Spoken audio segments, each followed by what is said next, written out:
हरे कृष्णा। राधे राधे दोस्तों, हमारे हिंदू धर्म में एकादशी तिथि को बहुत ही महत्वपूर्ण माना जाता है। इस दिन व्रत रखने से जीवन में आध्यात्मिक उन्नति होती है। इसके साथ ही सुख, शांति और समृद्धि की प्राप्ति होती है। साल भर में कुल 24 एकादशी होती हैं। ये सभी एकादशी के व्रत जगत के पालनहार भगवान विष्णु को समर्पित होते हैं। इनमें से कुछ एकादशी को बहुत ही महत्वपूर्ण माना गया है, जैसे कि भाद्रपद माह के शुक्ल पक्ष में पड़ने वाली एकादशी को, जिसे परिवर्तनी एकादशी कहते हैं। इस दिन भगवान विष्णु के वामन अवतार की पूजा की जाती है। कहा जाता है कि इस दिन भगवान विष्णु अपनी योग निद्रा में लीन रहते हुए करवट लेते हैं। इसी कारण से इसे परिवर्तनी एकादशी कहा जाता है। इसके अलावा परिवर्तनी एकादशी को जल झूलनी एकादशी, पद्मा एकादशी या पार्श्व एकादशी के नाम से भी जाना जाता है। परिवर्तनी एकादशी के दिन व्रत रखने से व्रती के जीवन में सकारात्मक बदलाव आते हैं और उनको अक्षय पुण्य की प्राप्ति होती है। इस दिन स्नान दान करने का भी विशेष महत्व माना जाता है। एकादशी के व्रत को करने से भगवान विष्णु आपके आर्थिक कष्ट दूर करते हैं और आपके घर को सुख समृद्धि से भर देते हैं। इस व्रत को करने वालों को भगवान सांसारिक जीवन के बाद अपने चरणों में स्थान देते हैं। आज की वीडियो में आप जानेंगे साल 2024 में परिवर्तनी एकादशी कब है, व्रत कब रखें, पूजा का शुभ मुहूर्त क्या रहेगा, व्रत का पारण कब करें और इस दिन भगवान विष्णु की पूजा किस प्रकार करें।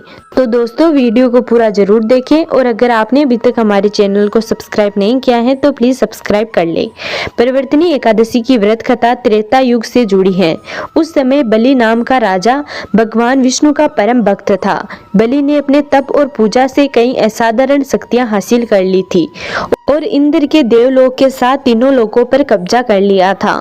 तब इंद्र देव समेत सभी देवताओं ने भगवान विष्णु की पूजा की और बलि से मुक्ति पाने की प्रार्थना की। इसके बाद भगवान विष्णु ने वामन अवतार लिया और बलि के पास 3 पग जमीन दान में मांगने पहुंच गए। बलि अपने अभिमान में चूर थे, इसलिए वामन देव को नहीं पहचान पाए और उन्होंने 3 पग जमीन देने का वचन दे दिया। इसके बाद वामन ने अपना रूप बढ़ाया और एक पग में पृथ्वी और दूसरे पग में स्वर्गलोक को नाप लिया। तब बलि ने महसूस किया कि वामन भगवान विष्णु है और हार मान ली। उन्होंने अपना सिर अर्पण कर दिया और भगवान विष्णु ने अपना पैर बलि के सर पर रखकर उन्हें पाताल लोक में भेज दिया। इसके बाद राजा बलि की पत्नी विंध्यावली ने अपने पति की रक्षा के लिए भगवान विष्णु से प्रार्थना की। भगवान विष्णु ने विंध्यावली को वरदान दिया कि परिवर्तनी एकादशी के दिन जो कोई व्रत करेगा और राजा बलि की कथा सुनेगा उसे मोक्ष की प्राप्ति होगी। इस तरह परिवर्तनी एकादशी का व्रत करने से व्यक्ति के सभी पापों का नाश होता है और उन्हें मोक्ष की प्राप्ति होती है। इस बार भाद्रपद माह के शुक्ल पक्ष की एकादशी का आरंभ होगा 13 सितंबर शुक्रवार को रात 10:30 से और इसका समापन होगा 14 सितंबर शनिवार को रात 8:41 पर।